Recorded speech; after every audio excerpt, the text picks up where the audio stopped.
Biglang nagising yung Hello guys! tapos napatanong ako. So ngayon, nag-Minecraft tayo. Nagpo-prank lang yung lola ko, pero pagtingin ko sa kanya, tulog na siya. Tulog na rin yung mga pinsan ko, yung mga kamag-anak namin sa bahay. At mukhang di rin galing sa may hagdan Nanonood namin. akong TV Yung habang mga oras na to, Minecraft. natutulog. Kaya nagmadali ako bumalik sa higaan ko, tapos pagbalik ko, biglang may sumitsit ulit. Parang galing siya sa may bintana. Kinabahan ako ng oras na yun, kaya naman hinaati yung volume ng TV. Tinry kong gisingin si Lola, pero ang sagot niya lang sa akin, at nagtalakbo na ako ng kumot. Pinilit kong matulog. Tapos parang may nararamdaman ako naglalakad sa may kusina.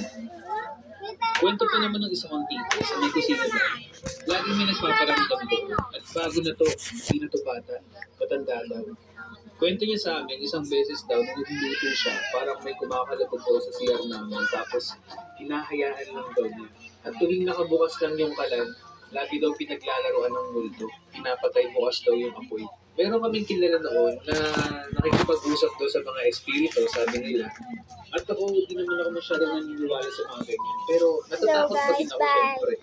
Kasi yung ginawa nung nag-check